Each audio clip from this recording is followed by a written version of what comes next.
لله الحمد لله وكفى وسلام على عباده الذين اصطفى أما بعد أعوذ بالله من الشيطان الرجيم بسم الله الرحمن الرحيم وإذ قلنا للملائكة اسجدوا لآدم فسجدوا إلا إبليس أبى واستكبر وكان من الكافرين. وعن أبي هريرة رضي الله تعالى عنه أنه قال قال رسول الله صلى الله عليه وسلم لو لم تذنبون لذهب الله تعالى ولجاء قوم يذنبون فيستغفرون الله تعالى فيغفر لهم رواه مسلم او كما قال عليه الصلاة والسلام.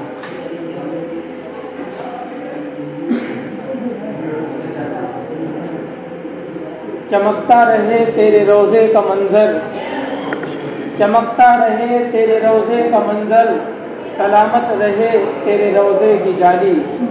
ہمیں بھی عطا ہو وہ شوق ابو ذر، ہمیں بھی عطا ہو وہ جذبے بلالی.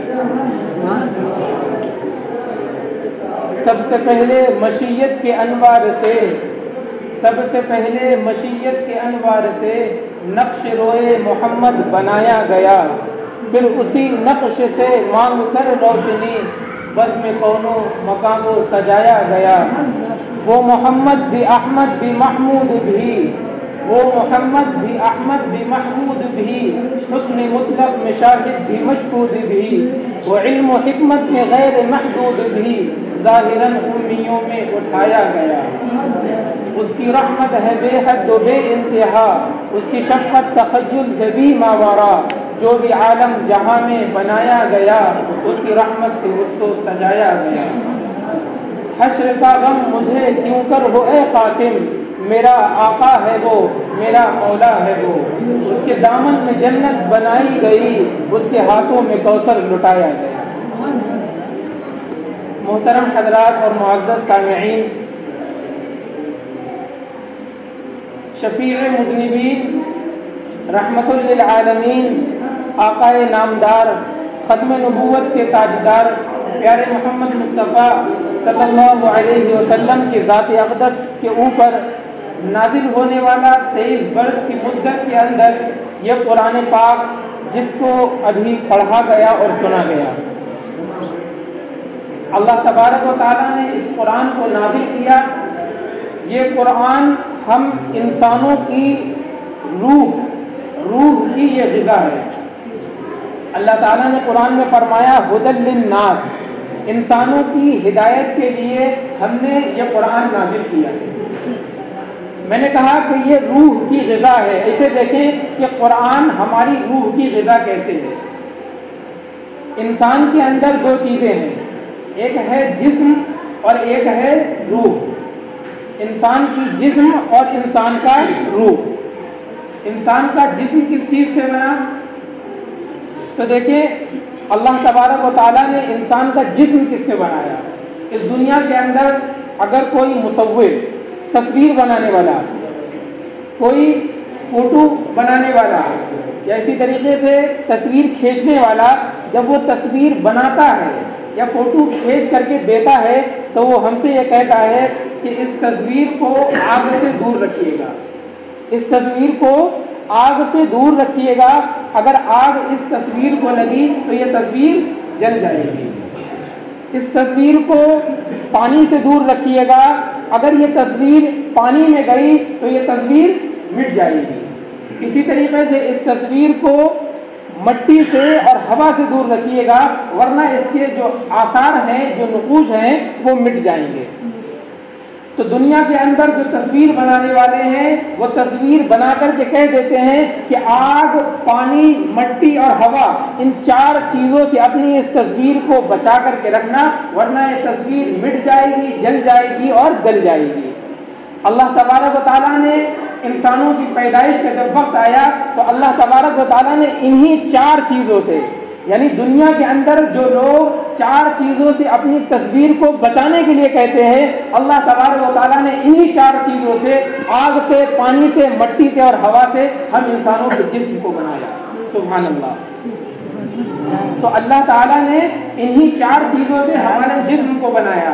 تو جب ہمارا جسم بنا ہے اس زمین سے، ہمارا جسم بنا ہے اس زمین سے، تو اس جسم کی جو غذا ہے وہ بھی زمین ہی کے اندر اللہ نے رکھی ہے. جو بھی ہم ترکاریاں، سبزیاں یا پھل جو بھی کھاتے ہیں وہ ساری کی ساری چیزیں زمین ہی سے نکلنے والی ہیں. تو ہماری جسم جو ہے وہ اللہ نے زمین سے بنایا، تو اس کی غذا بھی زمین سے بنائی. اللہ نے جو ہماری روح بنائی ہے، یعنی انسان کے مادہ منی نطفے سے جو اللہ نے پیدا کیا، ماں کے رحم کے اندر اللہ تعالیٰ یہ نطفہ ڈالتا ہے، پھر اس نطفے کو علقہ، پھر مضغہ بناتا ہے، گوشت کو لوتھڑا بناتا ہے، پھر اس میں ہڈیاں چڑھتی ہیں، گوشت آتا ہے. اس کے بعد میں جب یہ صورت پوری ہو جاتی ہے پھر اللہ تعالیٰ روح بھیجتا ہے.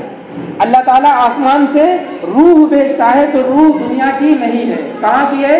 روح اللہ تعالیٰ آسمان سے بھیجتا ہے. تو ہمارا جسم اس دنیا کا ہے، تو جسم کی غذا بھی دنیا. ہماری روح آسمان کی ہے، تو ہمارے روح کی غذا بھی کیا ہوئی؟ آسمان سے. اور وہ کیا ہے؟ یہی قرآن پاک جو اللہ تبارک و تعالیٰ نے آسمان سے نازل کیا حضرت محمد مصطفیٰ سرکار دو عالم محمد عربی صلی اللہ علیہ وسلم پر. تو قرآن پاک میں نے بتایا ہمارے روح کی غذا ہے. اور روح کی غذا کس طریقے سے ہے میں نے آپ کو بتایا. اس طریقے سے روح کی غذا ہے جو میں نے آپ کے سامنے قرآن پاک کی آیت کریمہ تلاوت کی.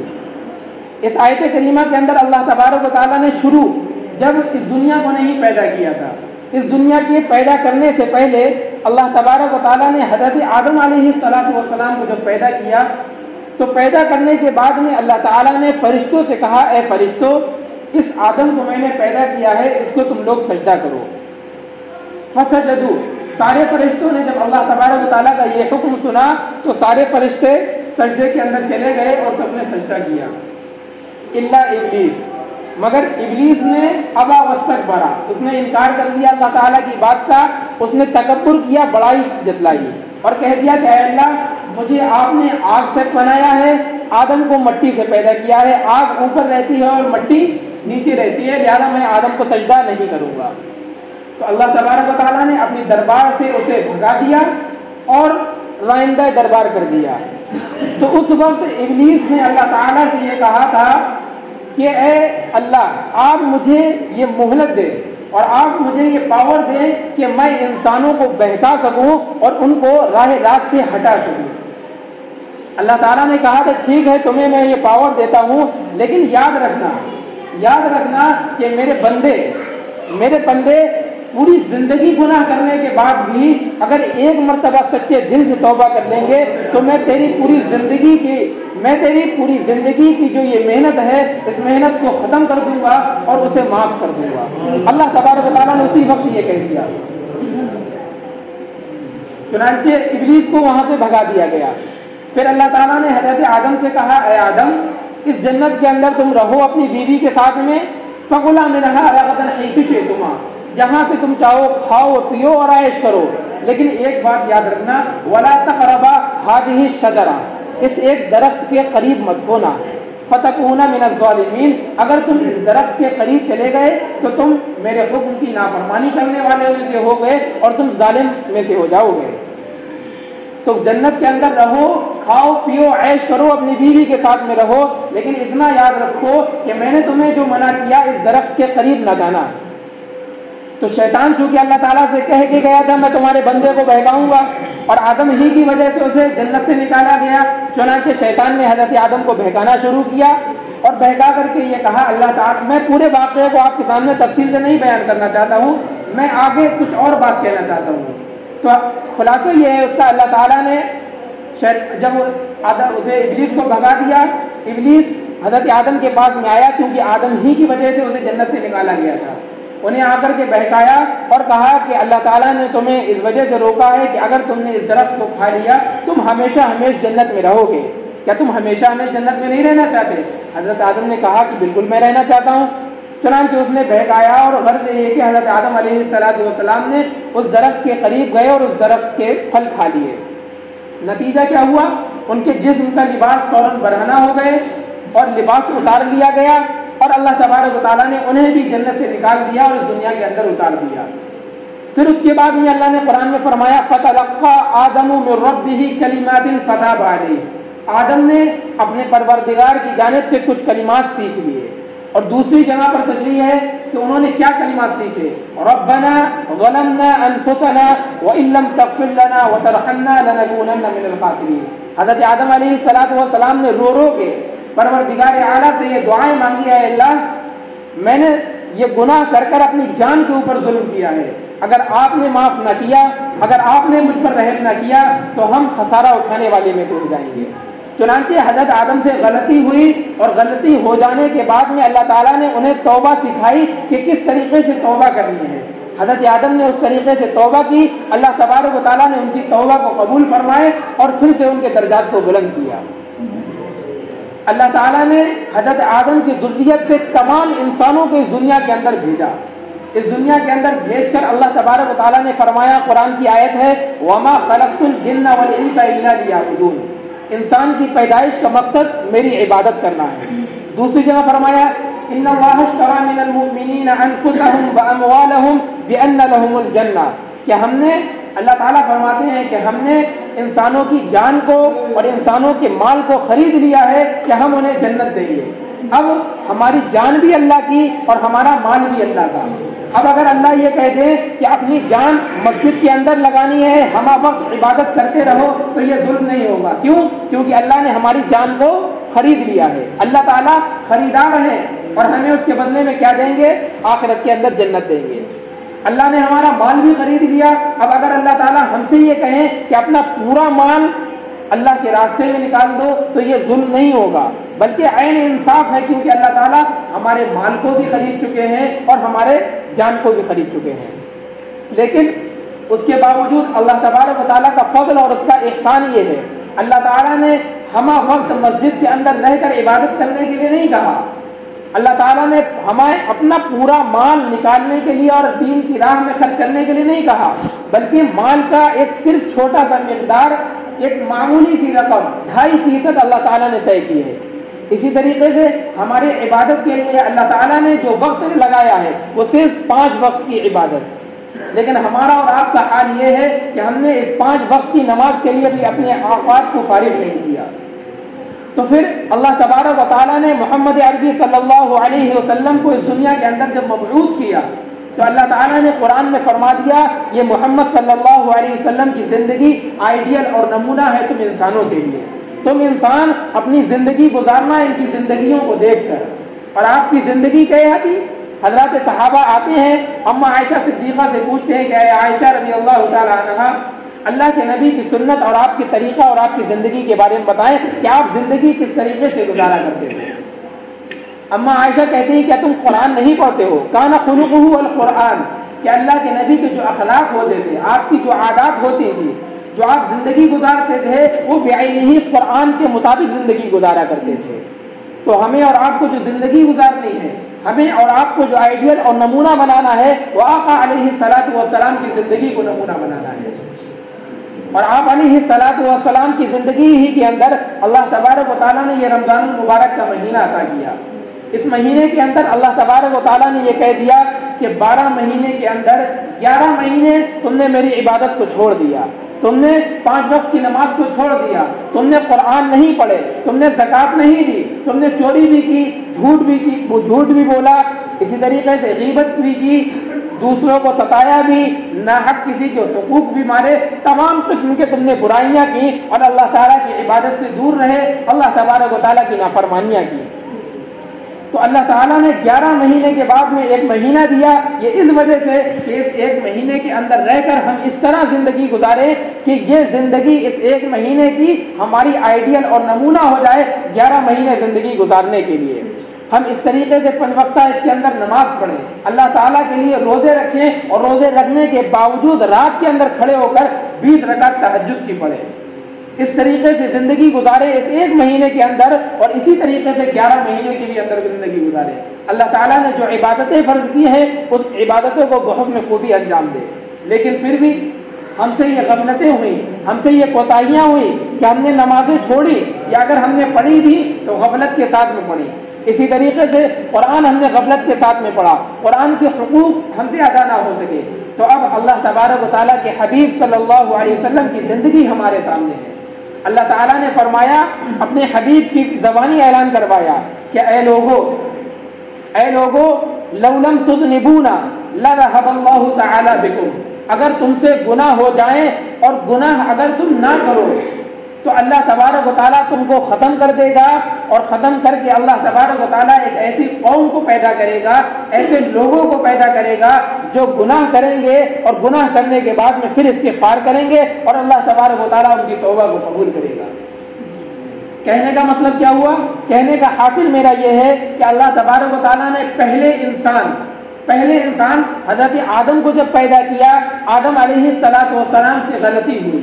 آدم علیہ السلام سے اللہ تعالیٰ نے غلطی کروائی، اور کروانے کے بعد میں آدم علیہ السلام کو توبہ کی تلقین کی اور توبہ کے الفاظ اللہ تعالیٰ نے بتائے. آدم علیہ السلام نے توبہ کی، اللہ تعالیٰ نے توبہ قبول فرمائی، ان کے درجات کو بلند کیا. اسی طریقے سے اللہ تعالیٰ نے آدم کی اولاد میں سے قیامت تک کے جتنے بھی اولاد آئیں گے، جتنے بھی انسان آئیں گے، ان سارے انسانوں سے گناہ ہوں گے. ان سارے انسانوں کے اندر اللہ نے گناہ کا مادہ رکھا ہے. فَأَلْهَمَهَا فُجُورَهَا وَتَقْوَاهَا، ہم نے انسان کو گناہ، اسی طریقے سے ہم نے انہیں نیکی، دونوں راستے بتلا دیے کہ یہ نیکی کے راستے ہیں، یہ گناہ کے راستے ہیں. دونوں راستے اللہ تبارک و تعالیٰ نے بیان فرما دیے. تو انسانوں کے دل کے اندر اور انسانوں کے خمیر کے اندر اور انسانوں کے مادے کے اندر اللہ تعالیٰ نے گناہ کا مادہ بھی رکھا ہے.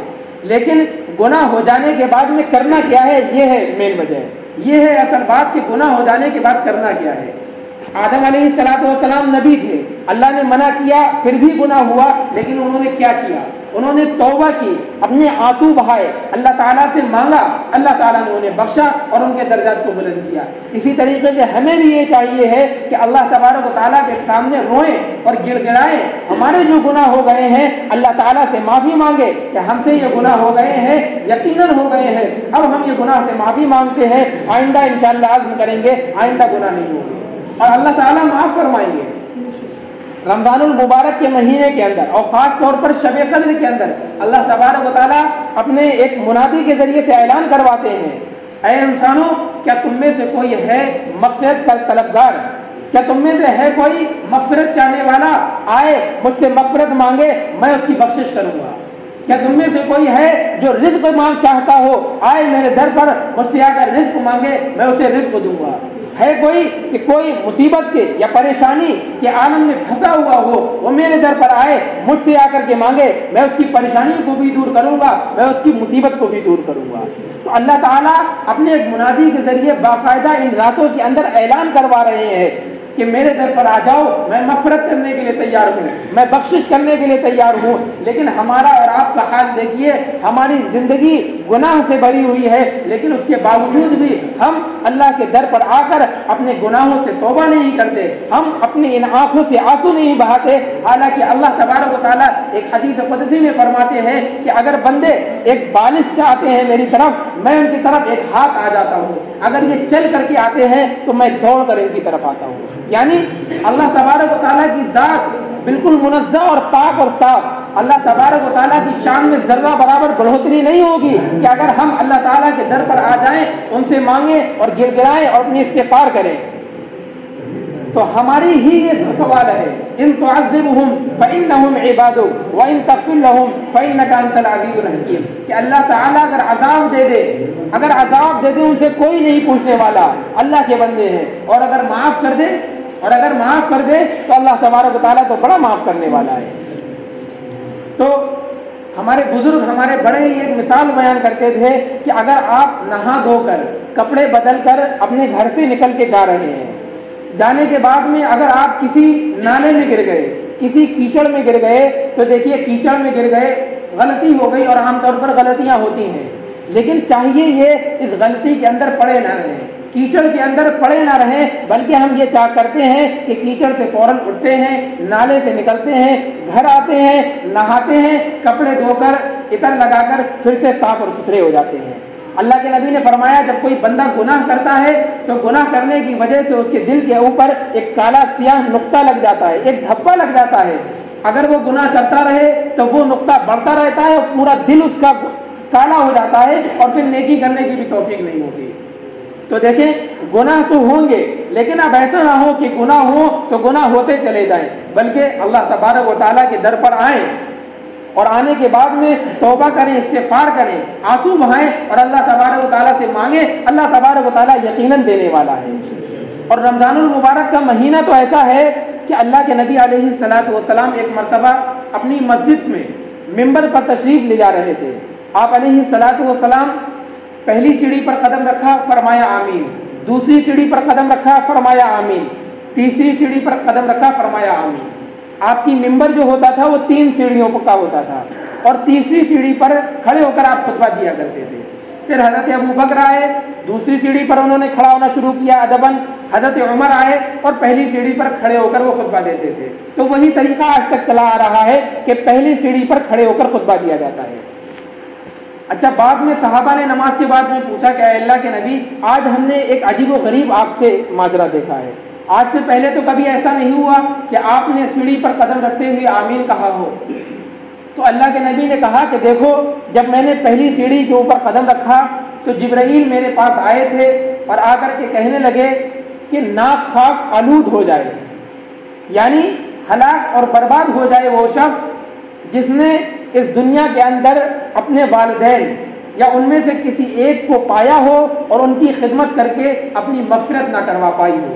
میں نے کہہ دیا آمین، کیونکہ والدین کا مقام اور مرتبہ اللہ نے قرآن میں فرمایا وَوَصَّيْنَا الْإِنسَانَ بِوَالِدَيْهِ إِحْسَانًا، ہم نے انسان کو والدین کے بارے میں حسن سلوک کرنے کی وصیت کی ہے، کیونکہ اس کی ماں نے حملته أمه كرها ووضعته كرها، اس کی ماں نے کس طریقے سے پیٹ میں رکھا اور کس طریقے سے جنا یہ تو وہی جانتی ہے۔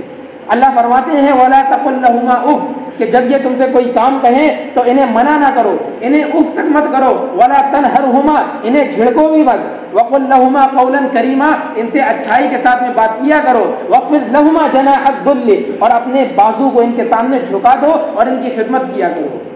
تو والدین کو اگر اس دنیا کے اندر کسی نے پایا اور پھر ان کی خدمت کر کے اپنی مغفرت نہ کروا پائی ہو، حضرت جبرائیل نے بددعا کی اور اللہ کے نبی نے آمین کہہ دیا کہ میری بھی اس پر آمین ہے۔ اللہ کے نبی فرماتے ہیں جب میں نے دوسری سیڑھی پر قدم رکھا تو جبرائیل نے کہا کہ ہلاک و برباد ہو جائے وہ شخص کہ جس شخص کے سامنے میرا ذکر ہو، یعنی محمد عربی صلی اللہ علیہ وسلم کا تذکرہ آئے اور پھر وہ میرے اوپر درود نہ بھیجے۔ تو میں نے بھی کہہ دیا کہ آمین، کیونکہ اللہ کے نبی علیہ الصلوۃ والسلام کے احسانات اور آپ علیہ الصلوۃ والسلام کے فضائل اتنے ہیں کہ ان فضائل اور آپ کے ان احسانات اور ان کرم کی وجہ سے ہمارے اوپر آپ کا حق یہ ہے کہ آپ سے محبت کی جائے، آپ سے محبت کی جائے، اور آپ کا جب بھی تذکرہ آئے، آپ کا جب بھی نام نامی آئے تو آپ کے اوپر درود بھیجے، اور کم از کم یہ کہہ دیں کہ صلی اللہ علیہ وسلم۔ یہ آپ علیہ الصلوۃ والسلام کا حق ہے۔ جو شروع میں نے شعر پڑھا اسی کے اندر دیکھیے اللہ کے نبی کی محبت کو حضرت مدنی نے بیان فرمایا، چمکتا رہے تیرے روضے کا منظر، سلامت رہے تیرے روضے کی چالی، ہمیں بھی عطا ہو وہ شوق ابو ذر، ہمیں بھی عطا ہو وہ جذبے بلالی۔ حضرت بلال حبشی رضی اللہ تعالی عنہ، میں مختصراً عرض کر دوں، اللہ کے نبی علیہ الصلوۃ والسلام کے دور میں آپ علیہ الصلوۃ والسلام کی زندگی میں آذان دیا کرتے تھے، کیونکہ حبشہ کے رہنے والے تھے، ان کی آواز بلند تھی تو آذان دیا کرتے تھے۔ اللہ کے نبی علیہ الصلوۃ والسلام جب اس دنیا سے چلے گئے اور پردہ فرما گئے تو حضرت بلال نے بھی مدینہ چھوڑ دیا اور مدینہ چھوڑ کر کے چلے گئے حضرت بلال۔ ایک مرتبہ حضرت بلال نے دیکھا خواب میں اللہ کے نبی کی زیارت ہوئی، اللہ کے نبی نے کہا اے بلال کیا بات ہے، جب سے میں گیا ہوں تم بھی میرے شہر کو چھوڑ کر کے چلے گئے ہو، بڑے دن ہو گئے تمہیں دیکھے ہوئے۔ حضرت بلال کی رات میں آنکھ کھلی، فوراً بیوی سے کہا کہ چلو سواری کو تیار کرو، ابھی مدینے چلنا ہے۔ چنانچہ اونٹنی تیار کی اور تیار ہو کر کے مدینہ آ گئے۔ جب مدینے پہنچے ہیں صحابہ نے آ کر کے درخواست کی اے بلال اذان دے دیجئے۔ حضرت بلال حبشی رضی اللہ تعالیٰ عنہ نے منع کر دیا کہ نہیں میں اب اذان نہیں دوں گا۔ چنانچہ پھر صحابہ حضرات حسنین کے پاس میں آئے، اللہ کے نبی کے نواسوں کے پاس میں، حضرت حسن حضرت حسین کے پاس میں، اور آ کر کے ان سے کہا کہ اے حسنین آپ حضرت بلال سے درخواست کر دیں کہ اذان دے دیں۔ چنانچہ جب وہ آ کر انہوں نے درخواست کی حضرت بلال رضی اللہ تعالیٰ عنہ سے تو حضرت بلال انکار نہ کر پائے اور حضرت بلال اذان دینے کے لیے تیار ہو گئے۔ چنانچہ روایت کے اندر موجود ہے، تاریخ یہ بتاتی ہے کہ حضرت بلال حبشی رضی اللہ تعالی عنہ نے جس وقت میں اذان دی ہے مدینے کے اندر، تو مدینے کے اندر ان کی اذان دینے پر ایک کوہرام مچ گیا اور کوئی گھر ایسا نہیں بچا تھا جس کے اندر کوئی بوڑھا یا کوئی جوان یا کوئی بچہ، یہاں تک کہ عورتیں بھی اپنے سارے گھروں کو چھوڑ کر مسجد نبوی کی دروازے کے اوپر آ گئے اور آ کر کے سارے لوگ جمع ہو گئے۔ ایک بچہ اپنی ماں کی گود کے اندر، جب ان لوگوں نے آواز سنی، وہ آواز جو آقا علیہ الصلوۃ والسلام کے دور میں اور آپ علیہ الصلوۃ والسلام جب موجود تھے اس وقت جو اذان سنا کرتے تھے، وہی اذان کی آواز آج آ رہی ہے۔ کیا بات ہے، چلو دیکھتے ہیں چل کے۔ سارے لوگ جمع ہو گئے آ کر، ایک بچہ اپنی ماں کی گود میں ہے، وہ بچہ جب یہ کہتا ہے کہ اے ماں، وہ جب بچہ کہتا ہے کہ اے اماں، بلال تو کچھ سالوں کے بعد میں واپس آ گئے ہیں، یہ بتاؤ اللہ کے نبی کب آئیں گے؟ جب وہ بچہ یہ الفاظ کہتا ہے تو صحابہ دھاڑے مار مار کر، اور مچھلی جس طریقے سے تڑپتی ہے اس طریقے سے رونا شروع کر دیتے ہیں۔ تو میں بتا رہا ہوں یہ تھی ان کی محبت کہ صرف وہ اذان کی آواز جو اللہ کے نبی کے زمانے میں ہم سنا کرتے تھے، وہ اذان کی آواز آ گئی ہے تو سارے کے سارے بوڑھے اور جوان، بچے اور عورتیں مسجد نبوی کے گیٹ پر اور دروازے پر آ کر کے جمع ہو گئے ہیں۔ یہ تھی ان کی محبت۔ تو اللہ کے نبی کا احسان ہمارے اوپر یہ ہے، اللہ کے نبی علیہ الصلوۃ والسلام کا فضل ہے ہمارے اوپر کہ جب بھی آپ کا نام آئے، جب بھی آپ کا تذکرہ ہوئے تو آپ کے اوپر درود بھیجا جائے۔ اب اگر ہم درود نہیں بھیجیں گے، اب اگر اللہ کے نبی کے احسان کو ہم فراموش کر دیں اور اس کی شکر گزاری نہ کریں، آپ پر درود نہ بھیجیں، تو حضرت جبرائیل نے بد دعا کر دی کہ ایسا شخص ہلاک و برباد ہو جائے، اور اللہ کے نبی نے بھی کہہ دیا کہ ٹھیک ہے، آمین۔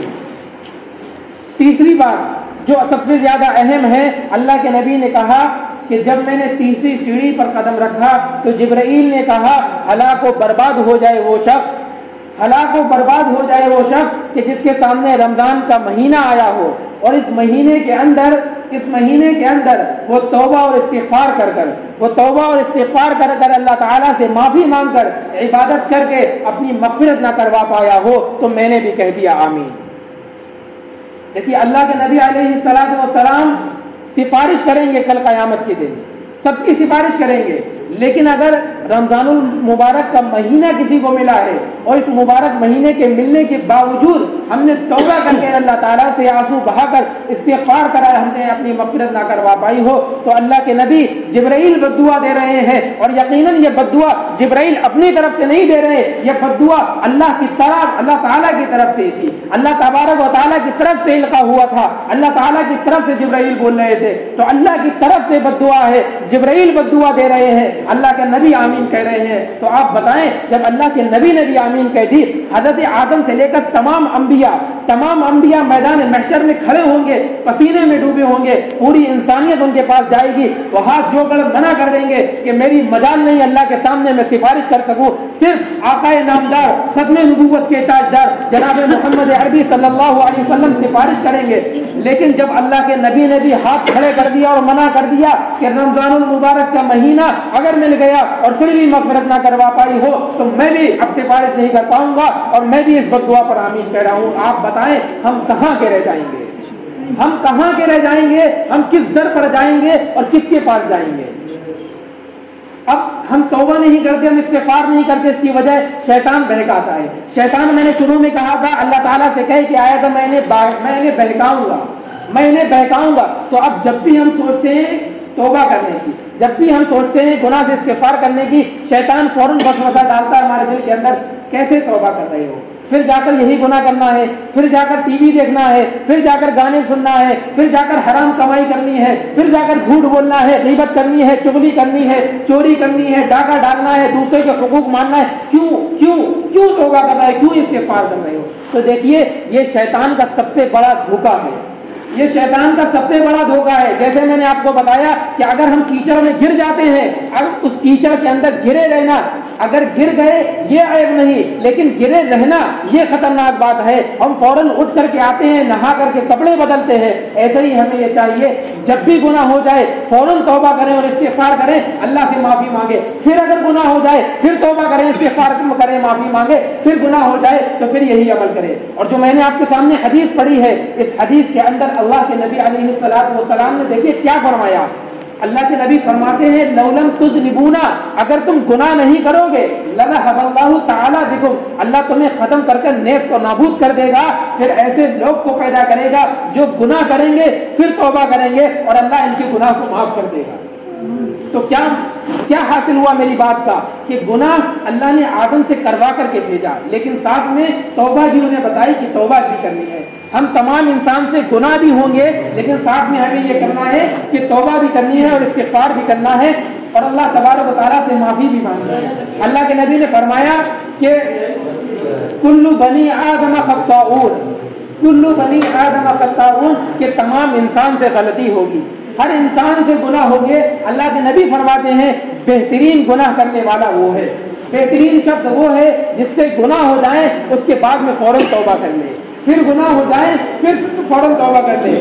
خیر الخطائین التوابون، مبالغے کا صیغہ ہے، مولانا بیٹھے ہیں، مبالغے کا صیغہ ہے کہ زیادہ توبہ کرنے والا ہو، یعنی مطلب یہ گناہ ہو جائیں پھر توبہ کرے، پھر گناہ ہو جائیں پھر توبہ کرے، یہ ہے مبالغے کا صیغے کا مطلب.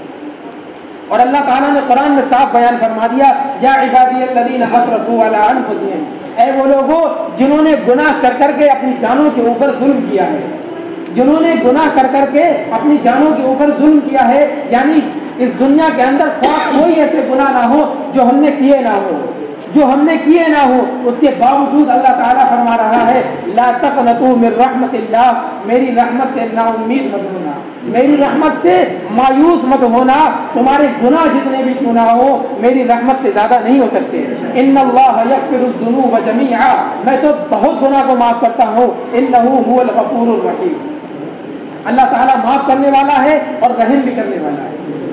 بنو اسرائیل کے اندر ایک شخص نے 99 قتل کیے، کتنے؟ 99 قتل کیے. 99 قتل کرنے کے بعد میں اس کے دل کے اندر یہ خیال پیدا ہوا کہ بہت گناہ کر چکا ہوں، چلو اللہ سے توبہ کرتا ہوں.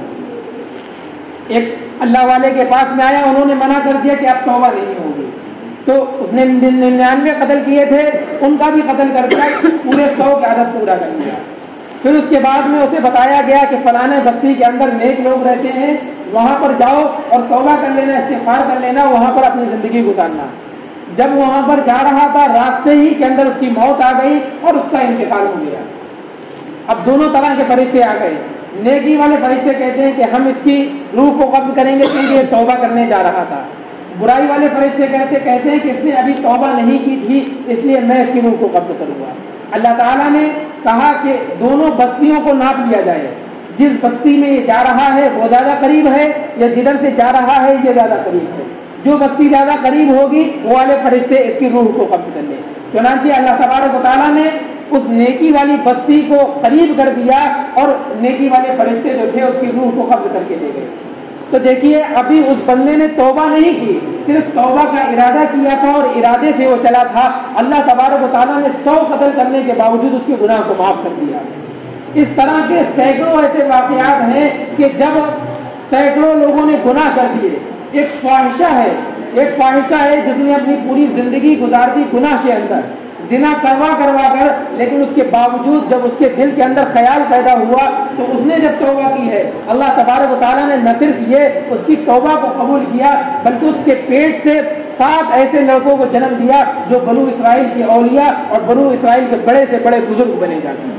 تو اللہ تبارک و تعالیٰ بخشنے کے لیے تیار ہے، معاف کرنے کے لیے تیار ہے. اس کی رحمت سے گناہ زیادہ نہیں ہو سکتے، بس ضرورت اس بات کی ہے کہ ہم اس احساس کو سمجھیں، ہم اس نقطے کو سمجھیں کہ ہم سے جو گناہ ہو گئے ہیں اللہ تعالیٰ سے معافی مانگے.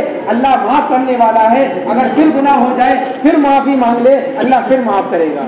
تو یہ ختم قرآن کا موقع ہے، اللہ تبارک و تعالیٰ کا احسان ہے. اللہ تعالیٰ نے حافظ صاحب کو قرآن پاک پڑھنے کی دولت دی، آپ حضرات نے قرآن پاک سنا. اللہ تعالیٰ اس قرآن پاک کی ختم ہونے کے وقت میں دعائیں کو قبول فرماتے ہیں. اور آج اللہ کے فضل سے رمضان المبارک کا مہینہ اور 29ویں شب قدر، اور ہو سکتا ہے کہ یہی وہ شب قدر ہو جس کے بارے میں اللہ تعالیٰ قرآن میں فرماتے ہیں سلام ہی حتی مطلع الفجر، یہ رات امن اور سلامتی والی ہے صبح صادق کی طرف. تو اتنی قبولیت کی گھڑیاں موجود ہیں، اللہ کا در موجود، رمضان المبارک کا مہینہ موجود، ختم قرآن ہوا ہے، شب قدر موجود ہے، اتنی تمام اتنی تمام اعمال موجود ہیں. اب اللہ تبارک و تعالیٰ بخشنے کے لیے تیار ہے. اللہ تعالیٰ رمضان المبارک کے مہینے کے اندر آسمان دنیا پر تشریف لے آتے ہیں, منادی کے ذریعے اعلان کرواتے رہتے ہیں مغفرت مانگو میں بخش دوں گا. اب ان تمام چیزوں کے باوجود حضرت آدم کا طریقہ ہمارے سامنے موجود ہے. ان سے گناہ ہوئے, انہوں نے آنسو بہائے, اللہ سے توبہ کی, اللہ نے معاف کروا دیا. اللہ کے نبی علیہ الصلوۃ والسلام آئیڈیل اور نمونہ موجود ہے, فرماتے ہیں وَإِنِّي لَأَسْتَغْفِرُ اللَّهَ فِي الْيَوْمِ 70 مرة, کہ ایسا بھی ہوتا ہے ایک دن میں 70 مرتبہ بھی استغفار کیا کرتا ہوں.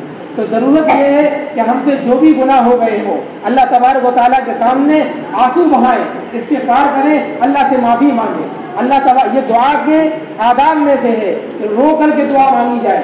اگر رونا نہ آئے تو رونے والوں کے طریقے سے اپنے چہرے کو بنا لیں, رونے والوں کی طرح اپنی شکل و صورت کو بنا لیں, پھر اللہ تبارک و تعالیٰ سے مانگے اور اس نیت کے ساتھ میں مانگے کہ جو بھی گناہ ہو گئے ہیں ان کے اوپر پشیمان ہو, نادم ہو, شرمندہ ہو اور آئندہ عزم کر لیں کہ آئندہ گناہ نہیں کریں گے. اللہ تبارک و تعالیٰ یقیناً دعا کو قبول فرمائے گا اور پوری امید کے ساتھ میں دعا مانگے کہ یقیناً اللہ تعالیٰ ہماری دعا کو قبول فرمائیں گے. آمین. وآخر دعوانا الحمدللہ رب العالمین.